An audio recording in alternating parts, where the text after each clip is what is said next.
Blog Talk Radio. You are listening to the Pro Football Podcast daily here on Blog Talk Radio. Here is your host, Mike Noto. And welcome to episode 4 of the Pro Football Podcast. I'm your host, Mike Noto. Feel free to join in the conversation here, guys, by either calling in our live call-in number or feel free to contact me as well on Twitter at ProFootballPod. That's at ProFootballPod. And also on email at profootballpodcast@gmail.com. Guys, later on today we'll be talking about the biggest impact rookies. Guys, we feel will have the biggest impact in 2013. But first, I'd like to welcome our guest in our kickoff segment tonight. He covers the Detroit Lions at prideofdetroit.com. You can catch him on Twitter at prideofdetroit. He's Sean Yuille. Sean, how you doing, buddy? I'm good. How about you? Great. Hey, Sean, and if you guys haven't checked out Sean's website, be sure to. He covers the Lions really like no other. And since we're going to discuss rookies a little bit later on in the show, Sean, I'd like you to discuss the top 3 picks for the Lions: Ziggy Ansah, Darius Slay, and Larry Warford, and the type of impact you think they'll have in their rookie seasons.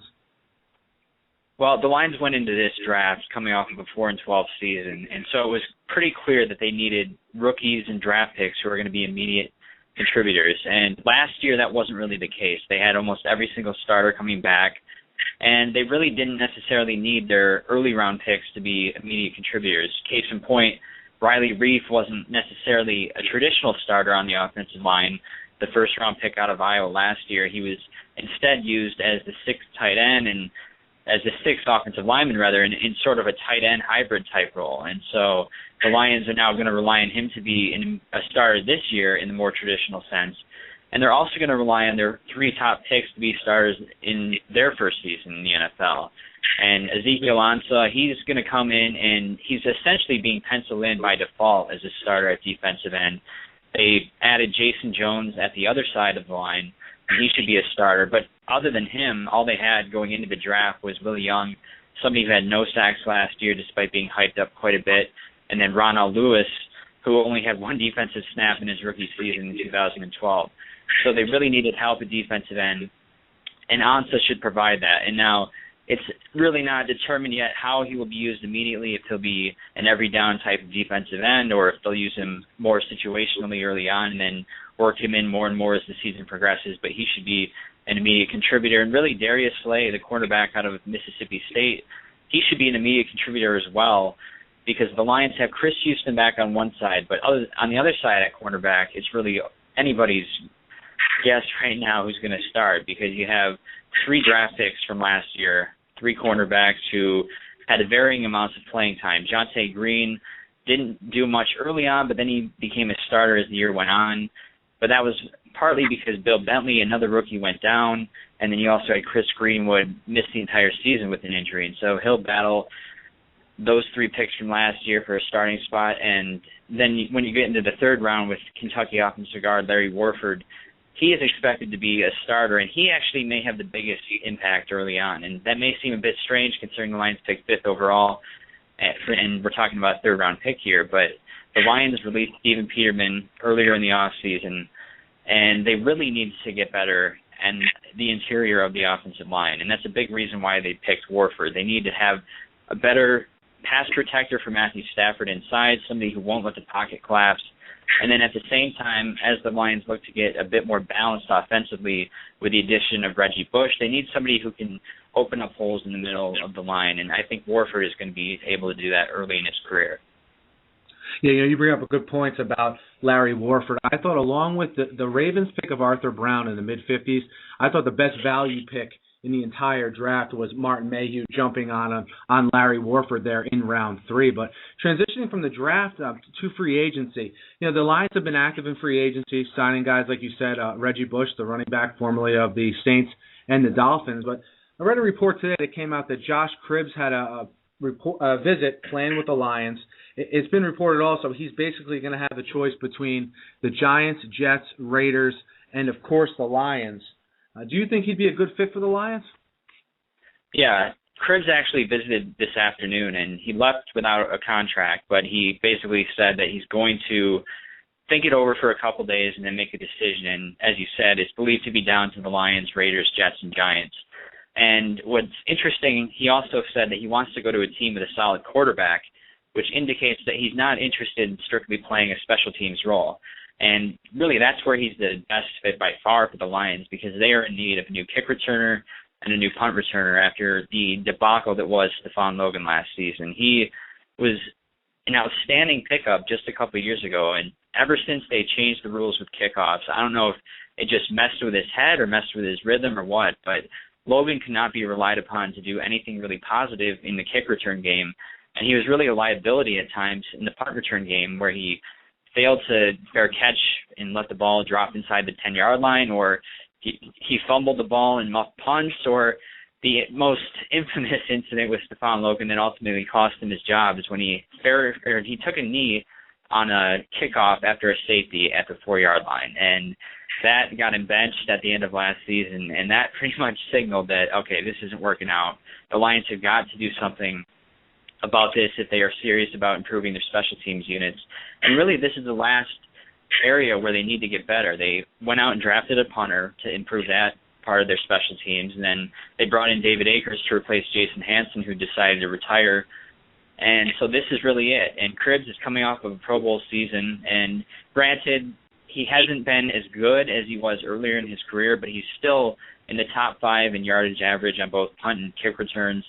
And he's somebody that would be a massive upgrade over Stephon Logan. Now, I don't know exactly how he would fit in offensively. He wants to be a part of the offense, clearly, based on what he said about quarterbacks. And given that the Lions do have Matthew Stafford, and when you look at some of these other quarterback situations, I think the Jets and Raiders you can just take off the list right now. I mean, it almost seems like it's either Matthew Stafford and the Lions or Eli Manning and the Giants at this point, if it truly is down to having a solid quarterback.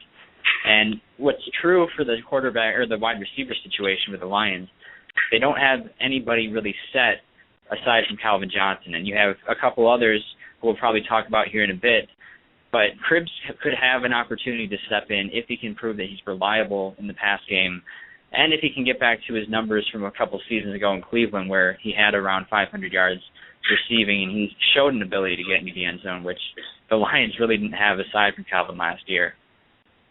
Yeah, absolutely. And you know, Sean, you bring up that second receiver situation alongside Calvin Johnson, and you know, I don't know how what the local opinion is, which is, you know, a big question I had for you is, you know, from the outside looking in, it seems like, man, if this team could just get another weapon to go outside Calvin Johnson, someone at least the other team sort of has to worry about. I know Reggie Bush will play a little bit of a role in that, but from a wide receiver point of view, who's the favorite there, or who are you hearing could step up and be that number 2 opposite Calvin Johnson?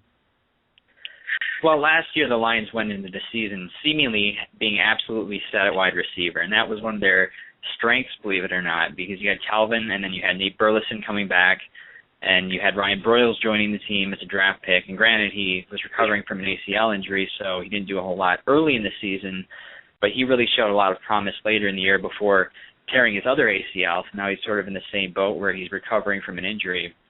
And then, of course, you have Titus Young, who has been in the news for the last week where he's been arrested 3 times. And, I mean, he's just absolutely thrown away his career. And it's quite a fall from grace considering at this time a year ago, we were really talking about Titus Young as one of the breakout players in all of the NFL. And part of that was based on what he had done in his rookie season, where he showed an ability to stretch the field and take some of the focus away from Calvin Johnson. And then part of it was the fact that you have Calvin Johnson on your team. So defenses can't ignore him, obviously, and that should leave more room open for Titus Young. But Titus had a problem that he wasn't the number 1 receiver, and clearly based on his judgment that he's displayed in the last week, you can see why things went so poorly in the last year with the Lions, where he just was a big problem, and they eventually released him because of this. And now there's a big void across from Calvin Johnson in the offense at wide receiver. And the thinking is Nate Burleson will be ready to go after breaking his leg last year. He should be 100% for training camp. And he'll go into camp really as the default number 2 receiver. And Ryan Broyles will eventually work his way back from this ACL, and he'll be able to contribute really in the slot more than anything. And then it's really anyone's guess who else there is to contribute at wide receiver. The Lions actually have 14 receivers under contract right now, And I'd say more than half of those guys probably won't even be real threats to make the team.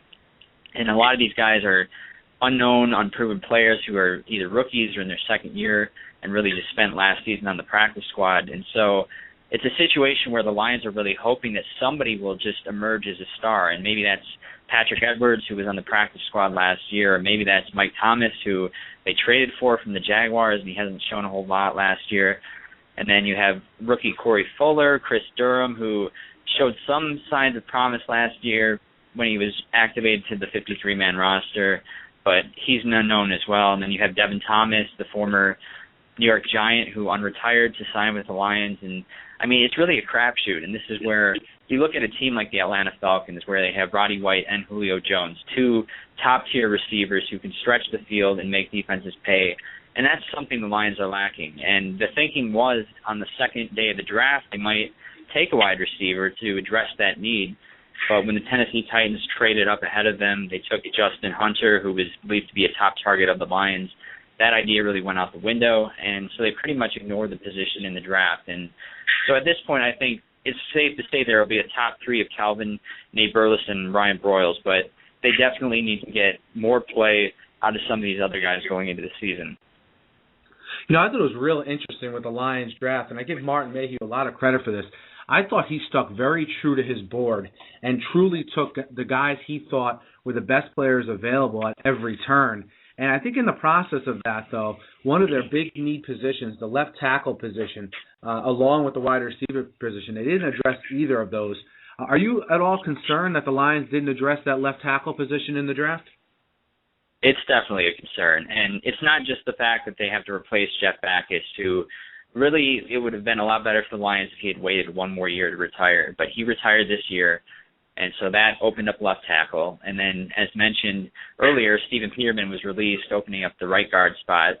And then Goster Sherlis departed in free agency to the Indianapolis Colts, opening up the right tackle spot. So the Lions are going into this season with at least three new starters in the offensive line. And that alone is an alarming thing, especially when you have a quarterback who you need to make sure you can protect, considering your passing game is such an important part of the offense. And Riley Reiff was drafted last year to be the future left tackle, and I'm assuming he will end up at left tackle as the starter this year. But it's definitely a situation where the Lions would have been much better off if they could have had somebody like Eric Fisher or Luke Jokel or even Lane Johnson fall to them at number 5, because then they could have taken that person, put him at left tackle, and then put Riley Reiff at either right guard had they not taken Larry Warford, or if they still went with that pick, put Riley Reiff at right tackle.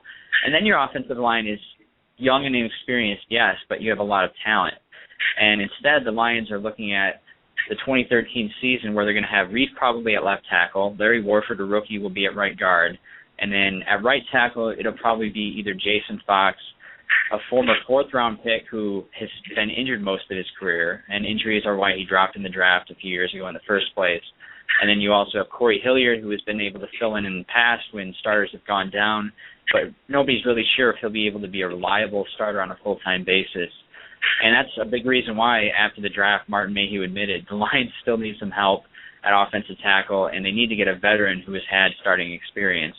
And I think they're comfortable with Riley Reiff, Jason Fox, and Corey Hilliard, but they'd like to get somebody as an insurance policy of sorts where he can be a backup, and if somebody's not able to start because of an injury, or if they just aren't getting the play that they need, they are able to go to this guy who's had starting experience. Yeah, right. And, man, you are a Detroit Lions encyclopedia, man. I love all the knowledge that you have. Love getting the local insight. You know, it's just I'm up here in the Northeast, kind of, pretty far away from Detroit, so it's good to get the local flavor here. And speaking of local flavor, Pro Football Talk is doing a Mount Rushmore for each NFL team.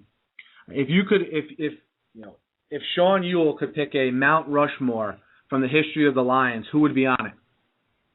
Well, I think the first head that would be carved out is obviously Barry Sanders. And, I mean, the Madden cover vote really showed just how big of a legacy he's left on not only the game in Detroit, but just in general. I mean, he shows up to the draft the last couple of years to announce the Lions' second-round pick, and there are chants of Barry from not even Lions fans, just from NFL fans in general. And then he's voted onto the cover this year, And what he was able to do behind a lot of not-so-great offensive lines and on some really bad Lions teams, I mean, it's just remarkable. And, I mean, I'm obviously biased, but to me, he's the greatest running back in NFL history. So he's definitely got a spot on the Lions Mount Rushmore.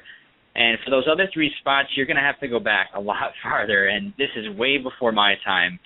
But you're looking at probably Bobby Lane, a quarterback in the 50s who led the Lions to a couple of championships, and then he allegedly cursed the Lions for 50 years when he was traded to the Steelers. But he did a lot of positive things for that franchise, and he deserves a spot on there.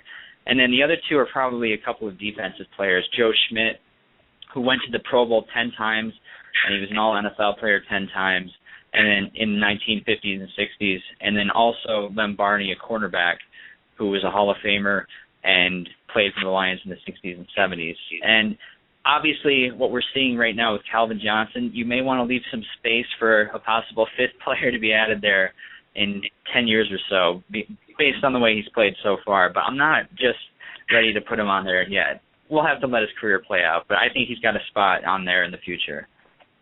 You know, absolutely. And, I don't think people outside the Detroit area or Detroit Lions fans in general realize how storied that franchise actually is. And I'm glad you brought up some of those players from the early days of the franchise. And you know what, Sean? Give me Barry Sanders over Emmitt Smith all day, every day, man.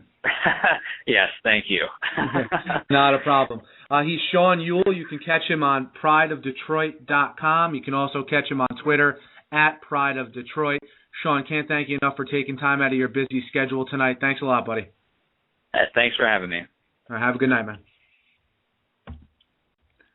Again, that was Sean Yuille from prideofdetroit.com. Guys, go check him out. When I have guests on, I do some research as far as guys I know are going to give you good information. We had Bruce Raffle from Baltimore Beatdown on Friday, gave you some good information. And obviously, Sean today giving you the 411 on all things Detroit Lions. Now, getting into what we're going to spend the bulk of the show on today is the guys I think that are going to be the biggest impact rookies in the 2013 season. Now, this impact, some of them, I think their impact is going to be good. Some of them, I don't know if their impact is going to be good, but they're picked in such a place where they're going to make some kind of impact, positive or negative. So just taking it team by team, they're not all the first-round picks. Some of these names might surprise you, but let's start going through the list here. First of all, I'm going to start off in the NFC and start off with the Arizona Cardinals. I think the guy with the biggest impact for them this year will be their second-round pick, their inside linebacker, Kevin Minter. First off, he should have no problem beating out Jasper, Brinkley, and Lorenzo Alexander, for a starting inside linebacker spot. And with Daryl Washington being injured, Washington, a guy with over 100 tackles last year, I think a guy who was the leader of their defense and the best player on their defense, he suspended a minimum of 4 games for the substance abuse policy issues, but maybe even more stemming from that domestic violence arrest. And I look at a guy like Minter, not a huge body of work at LSU, but last year when he did start his one season there, he was an absolute tackling machine, and look for Kevin Minter to make a big impact in the desert. The Atlanta Falcons are next, and their impact rookie has got to be Desmond Trufant. The Falcons are a team that's ready to win now. Being that's the case, they traded up to fill the biggest need on their team, which was cornerback, and that cornerback they picked was Desmond Trufant. He'll start opposite Asante Samuel. Look, they traded up for him. Dunta Robinson and Brent Grimes are both gone. To make a long story short, Desmond Trufant has a lot of pressure on him this season. He's a guy that can stay in the receiver's hip pocket. He high points the football well. I actually thought he was the second best corner in this draft behind D. Milliner, but a lot of guys had roads ahead of him, but I look for Trufant to make a huge impact in Atlanta this season. The Panthers, I went with their first-round pick as the biggest impact as well in Star Lotulelei. And the reason why is this was a classic case of the biggest need for a team matching the best player available when the Panthers picked Star at pick number 14. They'll pair him up next to Dwan Edwards, all right, to fortify that defensive tackle spot. Lotulelei should be a dual threat. He should be able to stop the run. He should be able to rush the passer. And, the Panthers only had 5 picks, so these are pretty valuable picks, and I think they hit a home run there with Lotulelei in the first round. As far as the Bears' impact player, the Chicago Bears are next. I think their second-round pick, John Bostic, will be the biggest impact player this year in 2013. Look for him to beat out DJ Williams for the middle linebacker spot. And look, John Bostic will be the heir apparent to Brian Urlacher. Will he be Brian Urlacher? Who knows? All right, all I know is that Bostic, again, sort of in that Minter mold, is a tackling machine. But the difference between him and Minter was Bostic had a lot more experience at the collegiate level, playing in the SEC against that tough competition. And I think John Bostic was the best value they got in the draft, and he'll make the biggest impact in 2013. There's Dallas Cowboys next, and it's pretty unanimous that the Cowboys probably reached for every pick. But what they did do was get Tony Romo some weapons and some help on the offensive line. They picked Travis Frederick in the first round. And in the second round, they take Gavin Escobar, the tight end out of San Diego State. And out of all their draft picks, I think he'll have the biggest impact because I think he'll be a factor in the red zone. Think about these red zone options Tony Romo now has. He has Des Bryant, of course. He has his best pal, Jason Witten. He has Miles Austin. And now you add to it a 6'5" tight end that could stretch the middle of the field in the back of the end zone there. So I think he's going to be a huge factor once they get down in the red zone. And look, the Cowboys are plainly, keeping up with the trend of dual tight end sets. And I think Escobar right now is ready to play in the NFL as a pass catcher. Needs a lot of work on his blocking though. The Lions, we went over this with Sean, and I'm not going to repeat what I said about Larry Warford before because I don't want to be repeating what I said before. But I think Larry Warford makes the biggest impact for them. The Green Bay Packers, their biggest impact will be Dayton Jones, the defensive end from UCLA. He is essentially the replacement for Cullen Jenkins. I know Cullen Jenkins left the team a couple years ago, but they never really got anyone to step into his shoes and give them the production that he gave them. He's a dual threat player who can rush the passer from that 3-4 end spot. You hear a lot of people compare him to Richard Seymour, and Richard Seymour is a guy I hold in very high esteem. I think Richard Seymour is a borderline Hall of Fame player. So any comparisons you start hearing to a guy like Richard Seymour, Dayton Jones will make the biggest impact. I think a little bit above Eddie Lacy and Jonathan Franklin, who will presumably be the running back combination there, if not of the present, definitely of the future in Green Bay. The Minnesota Vikings had a host of first-round picks here, and I think the guy who will make the biggest impact this year will be Cordero Patterson. Why? Because guys who make an impact in the return game tend to stick out first. He's going to be a kick returner from day one, and he's going to be an excellent kick returner from day one. I predict he will be in the top 5 in the NFL in average yards per kickoff return. I know that part of the game is not as emphasized anymore, being that there's a higher percentage of touchbacks. But trust me, once you see this kid get the ball in his hands, he's absolute dynamite. And he'll come along as a receiver as the year goes on. He'll learn from a guy like a Greg Jennings. They'll get him the ball in spots, whether it's reverses, slot screens. And those are the kind of plays that can have a big impact on a game, can really change the momentum of a game. And that's why I like Cordero Patterson as the biggest impact player for the Vikings this year. For the Saints, their third-round pick, Teron Armstead from Arkansas Pine Bluff. You may remember him from the Combine. He was a left tackle that graded out as far as running the 40 goes, I believe better than any tackle or offensive lineman in the Combine's history. He goes in the third round. He's drawn comparisons to Dwayne Brown, the All-Pro from the Texans. And the reason he'll have the biggest impact is he's going to be protecting, I think once he wins the job, he'll be protecting Drew Brees' blind side, which is obviously a valuable position on the team.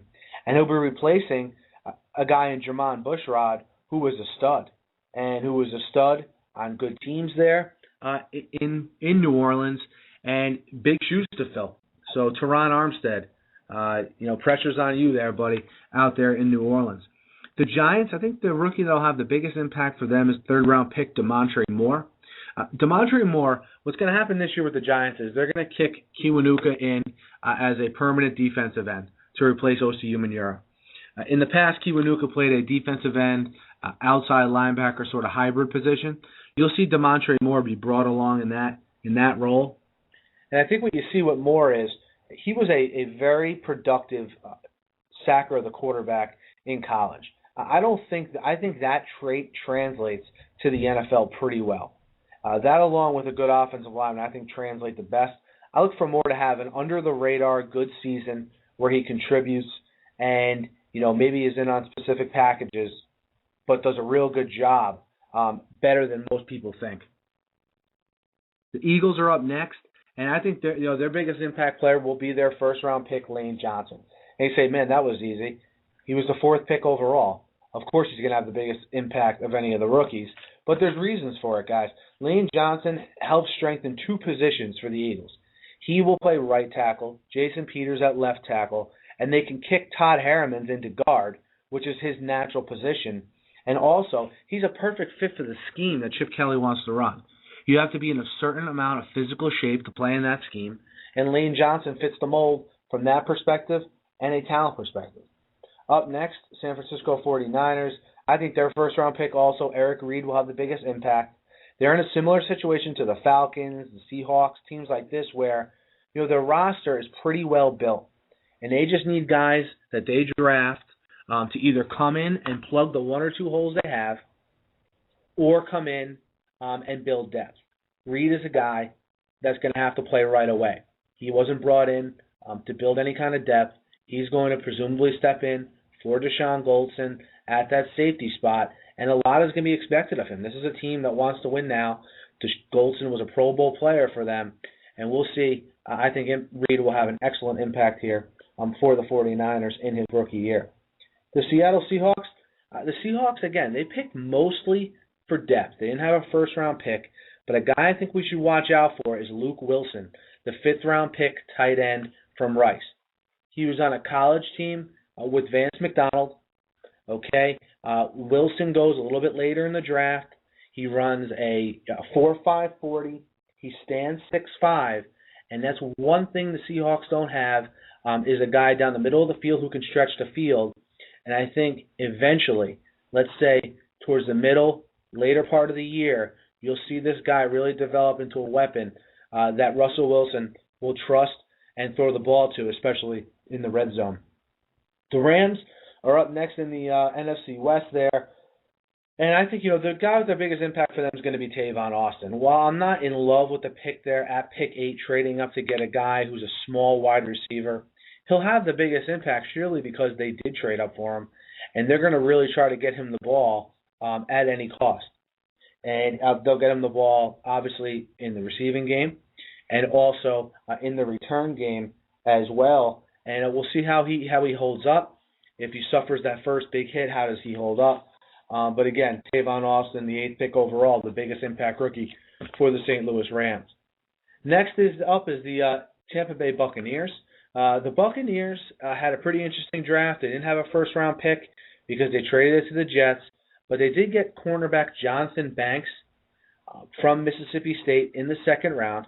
He ends up going after his teammate Darius Slay, who went earlier in the round, of course, to the Detroit Lions.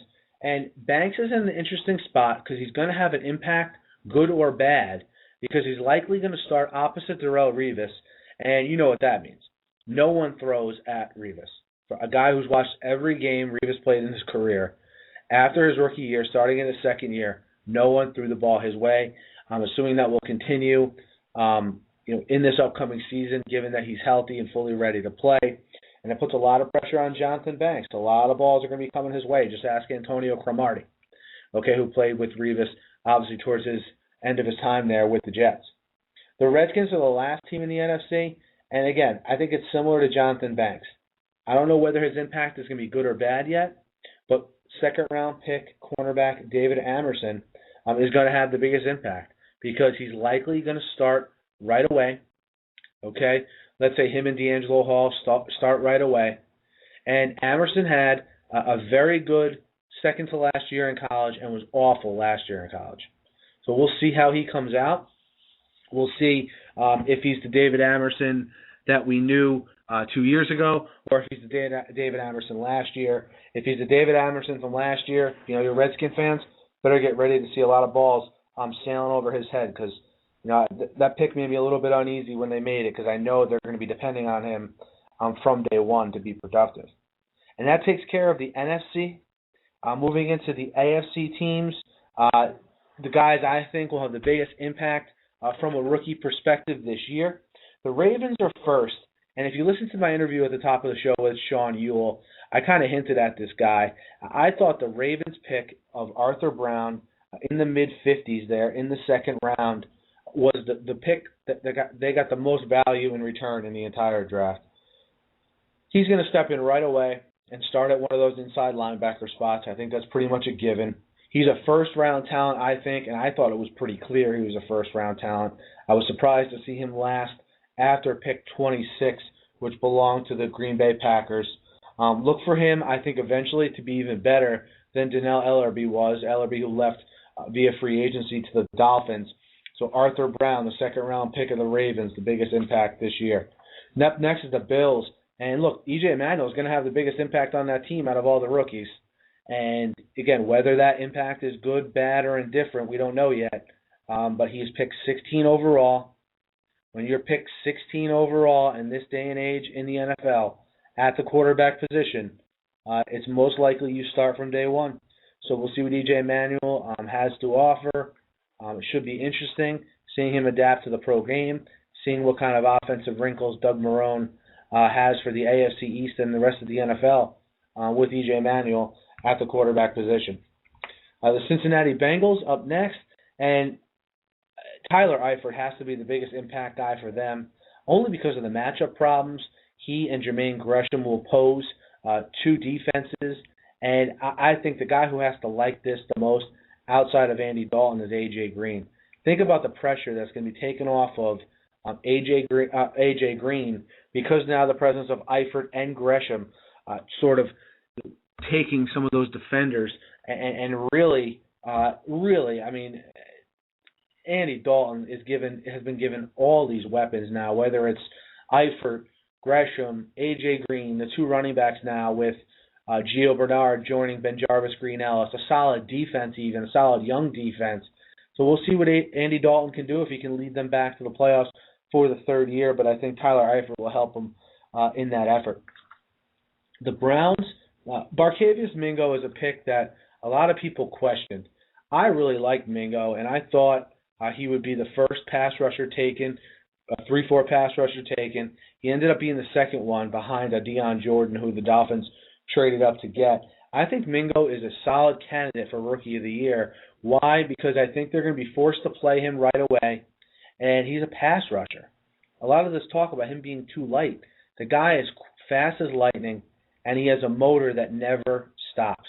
And I think that's going to translate to him, having 7 to 10 sacks his rookie year. Whether that's good enough to win Defensive Rookie of the Year, I don't know. But I think he'll definitely put his best foot forward and have to be a huge impact player for a Cleveland defense that, let's face it, is very underrated.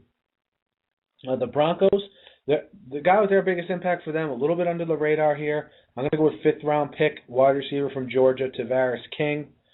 King has a very good chance of winning that 4th receiver spot with the Broncos, obviously behind Demaryius Thomas, Eric Decker, and the newly brought in Wes Welker. But you remember when Peyton Manning was with Indianapolis, you had guys like Austin Collie, Pierre Garçon sort of come out of nowhere, and you sort of say, man, where did these guys come from? And they started off as the 3rd, 4th, sometimes even 5th receiver for the Colts, and they just emerged and ended up having pretty nice careers. And I think if King ends up being that 4th receiver, he could have the biggest impact of any Denver Broncos rookie. From one receiver to another, from the Broncos to the Texans, and the Texans will pick DeAndre Hopkins in the 1st round, and everyone glowing about this guy after the rookie minicamps, of course, and DeAndre Hopkins catching everything, really putting his best foot forward, impressing offensive guru and head coach Gary Kubiak, who's definitely been around the block, seen his share of wide receivers, and thinks Hopkins will be something special opposite Andre Johnson and help Matt Schaub out in that passing game. The Colts, they didn't have a very sexy draft, but you didn't think they had a sexy draft last year until you, obviously outside of Andrew Luck, until you saw the guys on the field and saw how good they were. I like a guy to watch out for is guard Hugh Thornton he's going to upgrade the guard position for the Colts, which I think is first and foremost important. Can he establish or help establish an inside running game for the Colts, which last year was pretty much non-existent? If he can do that, he'll be worth his weight in gold as a third-round pick in this draft. The Jacksonville Jaguars next. Look, the Jaguars, I mean, they need playmakers. They have no playmakers. It seems like there's a good number of teams, a rash of teams, as a matter of fact, that just don't have any playmakers. The Jags are one of them, and while I don't know what Denard Robinson will be in the pros, I think he went to the perfect team because he's a playmaker. We know that. And I think they're going to try to get him the football, whether it's in a return game, out of the backfield. They're going to try to put him in spots to get him the football to try to generate some kind of big play. And, look, I happen to think he's going to be an above-average return man. I guess we'll see. But look for Denard Robinson, the fifth-round pick, of course, out of Michigan, to be the biggest impact rookie for the Jaguars. The Chiefs had a pretty interesting draft. I know Luke Jokel is obviously going to have an impact. I think Nico Johnson eventually will solidify that inside linebacker spot next to Derek Johnson and beat out Hakeem Jordan and be that, sort of stout middle linebacker opposite Johnson that the Chiefs have really been in search here for a while. And I think, again, he'll be just a superb compliment. And, the guy knows how to play. He played under Nick Saban, is familiar with pro-style defenses. Nico Johnson, the fourth-round pick of the Chiefs, the biggest impact there. The Dolphins, second-round pick Jamar Taylor.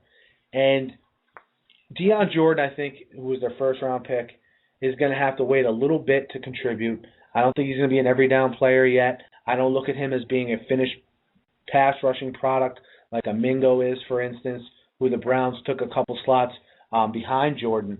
But Jamar Taylor is going to have to play right away. I think he's going to have to start right away at corner. And, again, similar to David Amerson and Jonathan Banks, he's a corner that's going to be thrusted into the starting lineup, and he'll have a good either a really good impact, really bad impact, or sort of somewhere in the middle. But nonetheless, for Jamar Taylor's going to have to play 2 times against Tom Brady this year. We'll see how he enjoys that. Speaking of the Patriots, their biggest impact will be a guy that may line up opposite Jamar Taylor. You never know. In a guy, Aaron Dobson, the wide receiver from Marshall.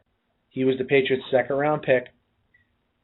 Look, the Patriots didn't really address the position that Brandon Lloyd vacated when they released him this offseason, and Aaron Dobson pretty much has to be that guy. If he's not that guy, he doesn't develop into that guy. Who is going to play that position in the Patriots' offense? Is it going to be Donald Jones? Is it going to be Lavelle Hawkins? Who is it going to be there that's going to play that position? I think they must really like Aaron Dobson because a lot is going to be expected of him this year in that, again, Brandon Lloyd mold this upcoming season. The New York Jets are up next, and the Jets had 2 first-round picks, but I love the versatility on the defensive line that Sheldon Richardson gives them. Sheldon Richardson is going to join a defensive line that features Muhammad Wilkerson as well, who had a very under-the-radar, very good season last year on a team that obviously ended up being a mess, but I really like what Richardson along with Muhammad Wilkerson can give this Jets defense because Richardson can play 3 technique and 5 technique, and I think any team that was looking for a defensive tackle that didn't take him or didn't trade up for him is going to regret it because I think he's the gem of the first round from an interior defensive line standpoint. The Raiders, their impact player to watch out for, third-round pick Kyle Moore from UConn. Why him? Because, again, he's to me, at 8 sacks last year at UConn. Very underrated pass rusher. I'm surprised we didn't see him go in the second round, at least maybe the mid to late second round. The Raiders get him in round 3. Again, he's a pass rusher and a guy I think can contribute right away for the Raiders because they have, they went out and made some moves at the linebacker spot, but by no means did they pick up guys that Moore can't or won't have a chance to beat out in training camp. So look for Kyle Moore to really get after the passer this year and be wreak havoc on quarterbacks out there in the AFC West. The Steelers, look, I like the Steelers draft so much and where they went in the draft. I couldn't even pick one guy. I couldn't even pick one guy from their draft class. I had to pick two. I had to pick their first two picks, Jarvis Jones and Le'Veon Bell. I mean, Jarvis Jones, to me, was the steal of the first round. If he's healthy, which the Steelers wouldn't have drafted him if he wasn't, he was the most consistent pass rusher in college football. I thought he was the best defensive player in college football a year ago. He's good in pass coverage. He's obviously good as an edge pass rusher. A guy you can leave on the field for all 3 downs as a rookie. To get a guy like that in the middle of the first round at a need position, I think was great for the Steelers. And the Le'Veon Bell pick as well, great pick because, again, he fits what the Steelers want to do. I think Bell went a little bit before people probably thought he was, but from a running standpoint, he was a workhorse at Michigan State. You can give this guy the ball 25, 30 times a game, he doesn't blink. The Steelers like that kind of back. He can catch the ball out of the backfield. He's dual threat. He can block. Again, a guy you can leave on the field for all 3 downs on offense. There wasn't many guys like that in this draft, and the Steelers got 2 of them, one on defense, one on offense, in the first 2 rounds. The Chargers, I really like Keenan Allen. I know he's maybe a little bit of an attitude problem. He's coming off of an injury. But Phillip Rivers needs an offensive line, first of all, to be successful, and he needs receivers. And I look for Keenan Allen. He's smooth. I think he has the potential to be the best receiver to come out of this draft, or at least this year. And look for him to start day one in San Diego and to make an immediate impact. The last team here is the Tennessee Titans. And I could have went a couple ways with this, but I went with Chance Warmack because the impact he'll have on the running game, and more specifically, how it will complement Chris Johnson. Chris Johnson's their franchise player. They paid him all this money. They picked up his option bonus this offseason. Let's face it, he is their franchise. And now they gave him the tools he needs to be able to run the football. Is Jake Loxer still a question mark? Yes, but Chance Warmack is an absolute road grader. I think teams overanalyzed him, and even though he got picked 10th, which is very high for a guard, I think there's going to be some teams before that that will eventually regret not taking Chance Warmack, the offensive guard, out of Alabama. And that really completes, the impact rookies I feel will again shine here right away in 2013. Some of them thrusted into some questionable not questionable, but tough situations that maybe they have an impact that's not so great. But let me know what you guys think, who you think is going to have the biggest impact and why from the rookie class. Tomorrow, guys, we're going to discuss, I'm going to go through each team's schedule and discuss what games I think are the biggest trap games for teams coming up in the 2013 season. We'll discuss that. We'll discuss, the anatomy of a trap game, how it comes about. But, I think all teams have trap games here, whether it's based on the schedule, whether it's based on, how the schedule lays out, whether it's based on short turnarounds or what have you. But we'll go through that, have a little fun with the NFL schedule. As always, I'll try to book a guest on at the top of the show to talk about one of the NFL teams here. I'd like to thank Sean Yuille again for coming on, taking time out of his busy schedule. Again, catch him prideofdetroit.com and on Twitter @prideofdetroit. Thanks as always for listening, guys. We'll be back on tomorrow night again at 9 p.m. Eastern Time. Be sure to hit me up on Twitter @ProFootballPod or on email profootballpodcast@gmail.com. Let me know what you think. Hit me up with any questions, guys. Any questions you guys ask me, I'll be more than happy to answer on air. And don't forget, you can always call in tomorrow night starting at 9 o'clock. Thanks again for listening, guys, to episode 4 of the Pro Football Podcast. I'm your host, Mike Noto. Have a great night.